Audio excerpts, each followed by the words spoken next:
صباح الفل. الساعة لسه 8 وعايزين نفطر كده النهاردة فطار جديد، فتعالوا نروح للجزار اللي بيبيع لحمة حلال نجيب منه حاجة. يلا بينا. بس قبل ما نروح انا عايزك تنزل تعمل سبسكرايب عشان دايما يجيلك كل جديد.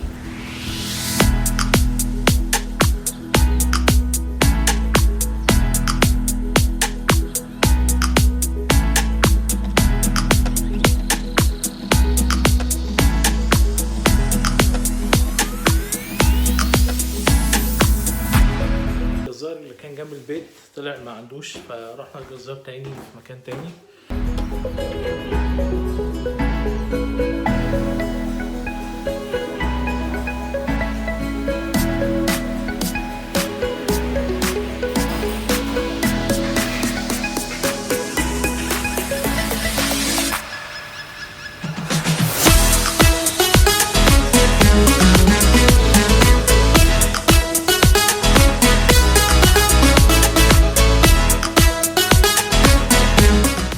خلاص كده فطرنا وكله تمام. تعالوا بقى نتكلم. الحاجات اللي انا كنت دايما بسأل الناس عنها لما بيجوا هنا نيوزيلندا، بقيم بيها مستوى المعيشة عامل ازاي. بقول له هو انا هعرف اجيب بلاي ستيشن ولا لا؟ لان هي دي تعتبر حاجة ترفيهية. هل الحاجات الترفيهية هتكون سهلة او تكاليف المعيشة مش هتخليك تقدر تعمل اي حاجة ترفيهية؟ فلما بدأت اسأل الناس كانوا الناس ردهم ان هم بيستغربوا، انت ليه عايز تشتري بلاي ستيشن؟ يعني ايه الهدف؟ طبعا بتجيب بلاي ستيشن عشان تقعد تلعب وتستمتع، بس الحياة هنا ما فيهاش بلاي ستيشن. الحياة هنا ما فيهاش اي انترتينمنت اندور، يعني ما فيش اي ترفيه جوه البيت. الناس مش متعودين على كده. الناس ما بتصدق تاخد يوم اجازة ويقوموا هوب خارجين بقى، اللي يجري واللي يتفسح واللي يمشي واللي يروح يعمل هايكنج واللي يروح يصطاد. فاحنا النهاردة هنروح نصطاد، بس قبل ما نروح نصطاد محتاجين نعرف عدة الصيد نجيبها منين والطعم منين والكلام ده كله. عدة الصيد انت ممكن تجيبها من اكتر من مكان، بداية بالمحلات بتاعة الصيد. يعني هتلاقي هنا محلات متخصصة في الصيد، الا ان حاجتهم بتبقى غالية قوي وعلى الاغلب بتبقى براندات واسماء.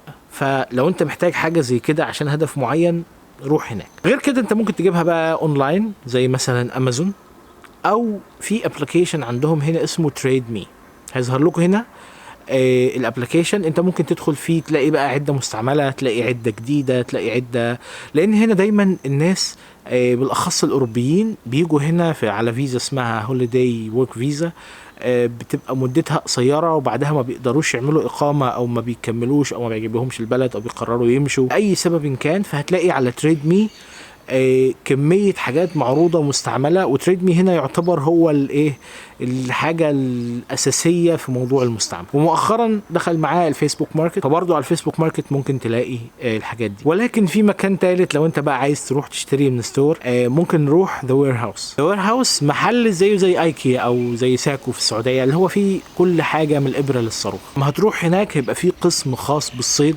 هتلاقي بقى فيه السنانير وهتلاقي العصيان وهتلاقي الهوكس، السنون والتقالات وكل اللي انت عايزه.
والغريب بقى ان السنانير هنا عندهم قطعتين او 3 قطع. يعني انا متعود دايما ان السنارة بيبقى فيها المكنة وبعدين العود ده كله بيدخل جوه، لكن هم عندهم الموضوع مش كده.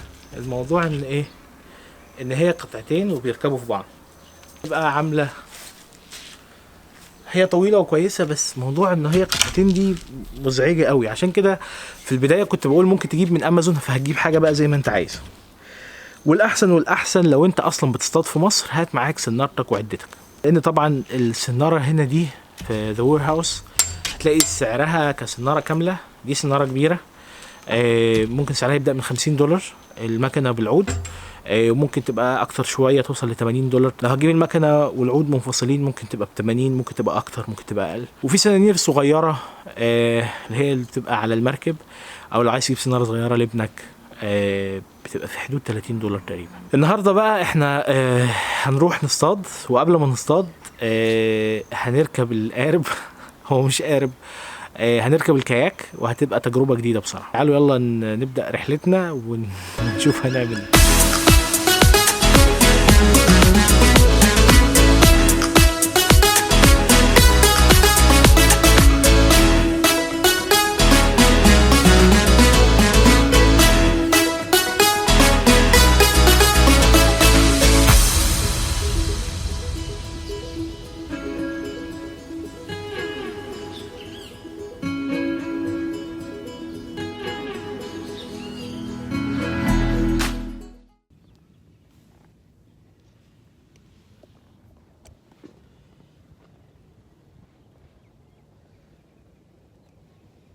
عشان اكون صريح معاكم احنا تقريبا قعدنا 5 دقايق او 10 دقايق في الميه، وبعدها انا قلت للراجل انا مش قادر بصراحه، رحم الله امرئ عرف قدر نفسه.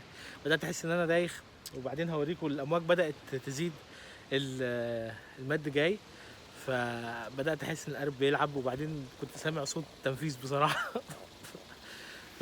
فطلعنا وهنكمل صيد على الورف او على المنصه اللي هي اللي بنصطاد عليها. تعالوا نروح. طبعا في هنا حديقه العاب في ده مش عارف يعني يعتبر شاطئ ولا بيعتبر ايه، بس هو شاطئ يعني على قد خالص. هنا شاطئ بسيط،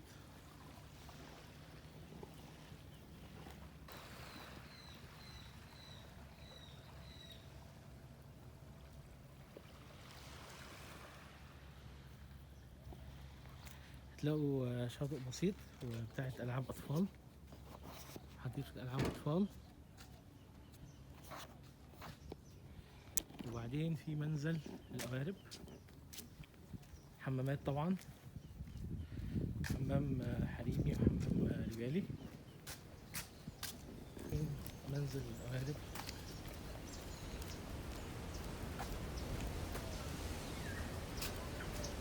وبعدين من هنا هنروح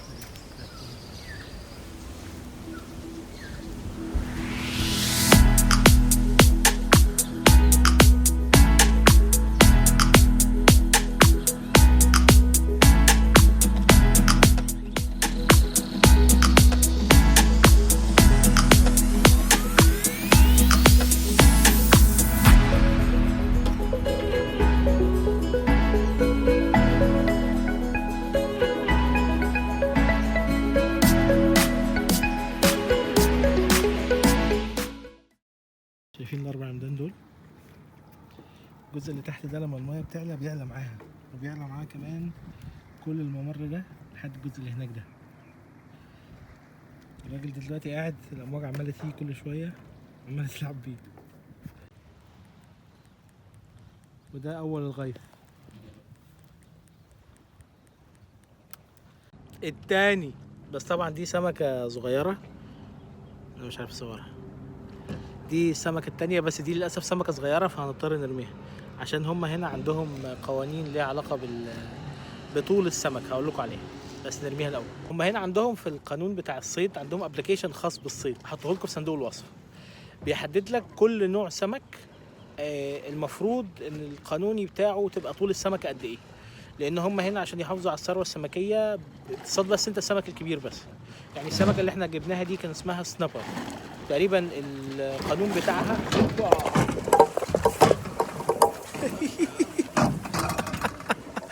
المايه دخلت عليا.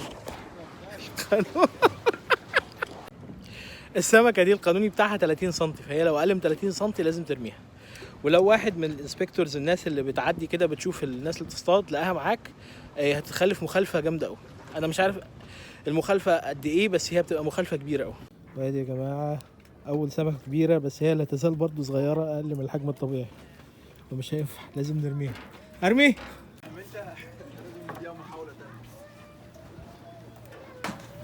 الكاياك. كانت تجربه كانت تجربه جديده بالنسبه لي.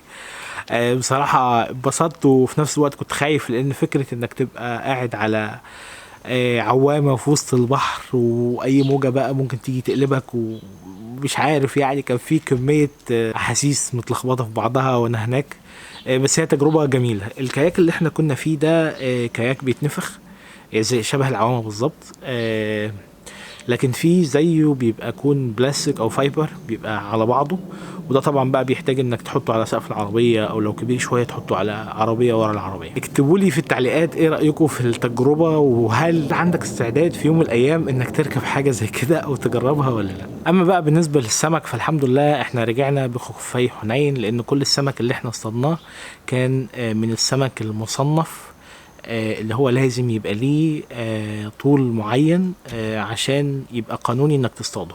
في اسماك تانية عادي انت ممكن تصطاد اي حجم، ما طلعش معانا منها اي حاجة، الا ان كل السمك اللي طلع معانا 4 أو 5 سمكات كلهم من الاسماك المصنفة اللي لازم تشوف المقاس بتاعها عشان تشوف اذا كان الموضوع ده قانوني ولا مش قانوني. الموضوع ده خطير جدا وما تستهونش بيه، لانك لو خالفت، لان بيبقى فيه انسبكتورز، في ناس بتعدي عليك بتقول لك افتح مثلا الشنطه بتاعتك شوف وريني السمك اللي انت جايبه، بيقيسوا السمك وكمان بيعدوا عدد السمك، لانك ليك مثلا سمكتين على كل فرد في العيله. اللي متابعني على انستجرام اكيد شاف الستوري بتاعت القطر والبوابه اللي بتقفل، والناس استغربت ايه الموضوع ده.